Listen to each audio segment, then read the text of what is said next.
Nicci, how you going?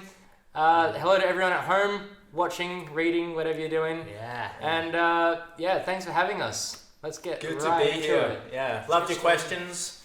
We'll dive right in. Yeah. So first of all, we mixed up everything. My name is Todd. I'm on the guitar and the lead vocals. I'm 22 years old. Kevin on the drums, I'm 20. Blake here on the guitar. I'm 19. And I play bass. I'm 17 years old. And what's your name? Kobe. Oh, Kobe's your name. Kobe. Yeah. Yeah, we're four brothers, all the way from Australia, the other side of the world. So Yeah. that's mixed up everything. So, it says, from busking on the streets of Australia to touring the world, what has been the most unforgettable moment for each of you? Oh man. There's been a list of things that have just been pretty insane Well, for us. first of all, I think most recently was the Korcha Beer Fest Yeah. that we played last summer. That was the Out of biggest. this world. That was the biggest show we've Yeah. played, and we were playing to like a sea of people. I think it was like 5,000 people there at Yeah, least. 5,000 plus, yeah. Yeah. And it was awesome to be on the big stage, and in front of that many people. It's just a different. It's something else altogether. So much Absolutely. adrenaline, energy. Yeah, Unforgettable, that. definitely. One that sticks out to me is going back to 2017 when we were in Germany. We hit the Dieter Dirk Studios where Scorpions recorded their first 7 or 8 albums. That's where they made it big. Iconic studio that Michael was. Jackson recorded there and Accept. Tons of big names. Really sick studio. But we got to meet the producer Dieter and he gave us the full rundown of Yeah. the whole studio. It was so good to meet him. Such a nice guy. Yeah, really an amazing experience. So They've even invited us to record there one day, which we're definitely going to take them up on Yeah, for sure. at some point. Yeah. We have also met the Scorpions themselves, actually. That's true. So That's true. That was a big moment meeting Yeah. them because they're our childhood heroes. So yeah. Next What is question. it like to make music and do what you love with your brothers?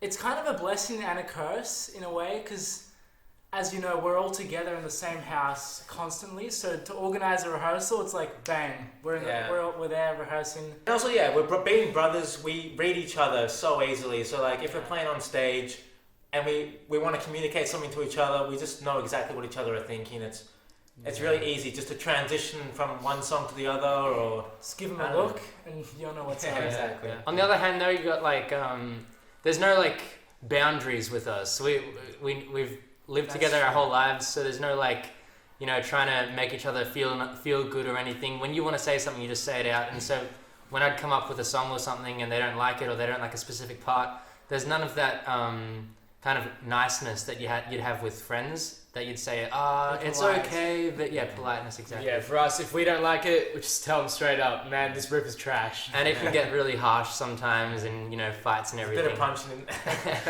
But I think for the most part, it's actually kind of a good thing as well. Yeah. Because you get to the point quicker, and you don't have to beat around the bush. Yeah, it's awesome playing together, really. Yeah. All right. Question Next 4. question. Going back in time, what was the first moment that inspired each of you to pick up an instrument and make music? Well, do you want to give them the rundown of how it all began? Okay, so it probably started as we were babies. I mean, Dad would start us really young, and Dad was always listening to, Metallica, Rage Against the Machine, and Red Hot Chili Peppers. Everything on the MTV back then. Yeah, we were watching a lot of like MTV and we had Rage. So we were always watching these music videos, and these guys growing up, they were our heroes. Just we loved them, and so we were always trying to copy them as well. And I think Kevin was the first to really, pull out the drum set, his baby drum set, which would explain it. The cushions on the couch, that was my kit as a 2-year-old or something. I would smash him, beat him to shreds. Next thing, Todd picks up the tennis racket. Like, That's what the I'm band. playing guitar on the tennis rackets. So we joined each other and we kind of started the band. The band started like very naturally, organically, just from when we were toddlers, really. Mum and Dad weren't trying to force us to start a band. You go here, I'll get you lessons and stuff. It was just what we loved and what we we wanted were to just do. inspired by seeing the guys on TV, and it just Exactly. happened like that, really. Yeah. So from playing with toy drums and toy guitars to actually transitioning to real instruments, and it just kind of flowed. It's been our whole life, just playing music. That kind of leads on to the next question. What was the first concert you guys ever played? Okay. Right. Well, I'd say Well, it was probably in primary school, I guess. we did lots of guitar lessons and stuff in primary school. I think that's where we started our first guitar lesson. Yeah, we played for the whole school in like the assembly in the hall. Yeah. So it was a really fun one. The teachers loved us. Everyone loved us. And the kids went They crazy. had never seen anything like it, so it's cool. It's a fun But experience. back in primary school, all you had to do was pull out an electric guitar, and everyone was in awe of you. So yeah, for us to come in as a full band, and a pretty good one, might I say, at that time. Yeah, they were shocked. Yeah. The teachers and everyone. But that was kind of like our first concert. Yeah. Okay, you guys have released 2 studio albums and there are plans for a third. And what is your creative process like when it comes to composing and recording? That's correct. We recorded our first album back in 2017, and our second was released 6 months ago. That was recorded in Belgium. Yeah. Actually. And that was recorded in 2019, but just with the pandemic and everything, we kind of held off from releasing that album for like about a couple years just because we wanted to tour with that album. But seeing as we realized that the tour is never going to happen, at least not for like another half year or so, we just said, okay, let's just release this album. And Couldn't wait forever. And the fans were just so impatient. That's true. they forced us to release it, really. Yeah. So yeah, got those 2 albums, and yes, there are plans for a course. third. We've already started writing a lot of really cool music. Yeah, we could easily say this is the best stuff we've written today. Yeah. Definitely. And we're going to hit the studio in the next few ASAP. months. Yeah, we're maybe hoping. record some demos. Yeah. We're thinking about doing a split EP covers album, but it's all up in the air at the moment. It's just talk, yeah. But Yeah, as there are soon as possible, we want to get the new stuff out there. definitely plans. And regarding what the creative process is like, so yeah, usually like one of us would have like a riff, and then that's kind of like what starts the song. So like Blake or me would come up with a guitar riff and then bring it to Kobe and Kevin and just say like, okay, this is like a cool riff, I like it. And then like you'd have to get first their approval. Okay, yes, it is a good riff, and then they'd start beating the drums to it or whatever. Yeah. Start jamming, get some ideas, and A lot of the time, I'll just like shred them to bits on their new riff and be like, nah, next one, man. But yeah, That's normal in the creative process. But usually for us, it's like the music first, and then kind of like that's the most important part for us, and then lyrics and vocal melodies later. Every now and again, I'd come up with a vocal melody and a guitar, just some chords, and then I'd say, guys, what do you think of this? And then the riff would come. But it's usually just it changes every time. Really. Every song is different. When it comes to recording, like recording albums, we like to keep things as real and raw as possible. So we record live in one room. We're very old school, so we like to do it how they did back in the 80s and 90s. Yeah. We try to keep everything, like Kevin said, as raw as possible. And even to the point where like we don't record with a metronome. Kevin's our metronome, and so it kind of gives it that moving feel, that like very Push, natural. pull. Yeah. no quantizing, no auto tune. Yeah, none at all. We hate that stuff. The modern production, like we're not fans of that whatsoever. No. Even to the point of like it's a dead thing now, putting a lot of reverb in music. But we go back to like the 80s and 90s where they put heaps of reverb on everything, and I think reverb just creates a sense of energy. Like it just gives it fullness and stuff. As real as it gets, our stuff. What has been the most amazing fan moment you guys have ever experienced? I think that definitely jumps out to the time we were in Berlin, Germany, where a couple of our fans found where we were staying at an Airbnb and surprised us with a little message right outside our doorstep. It was really cool. So they're like playing around with, I don't know, they said You guys are I know little no little talent. talent. Yeah. So they were playing with the song titles that we have. So And it was all written down in chalk right outside where we were staying. It was pretty amazing. Yeah, they could have been the most like hardcore fans we've ever had at a gig. Yeah.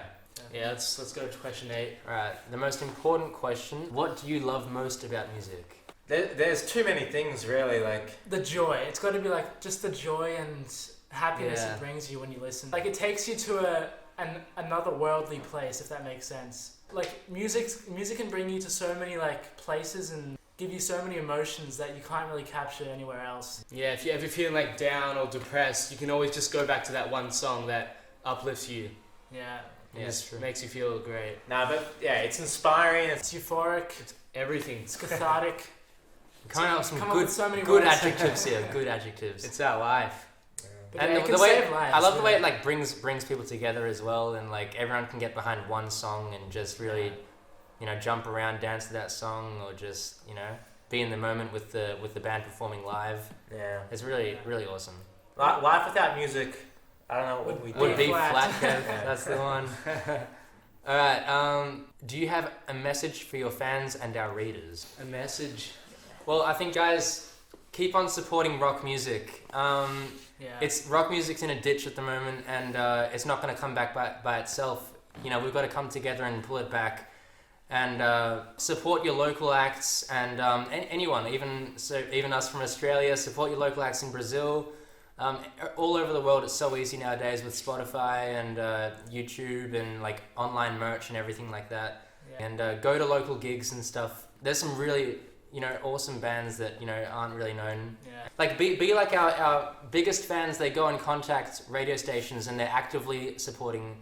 They're go to radio stations and say, these guys are great. They got a new single out, because nowadays we don't have the support of like major labels and stuff who go and spread the word about us. So we let the fans do it for us. You guys are our label, and so be like that.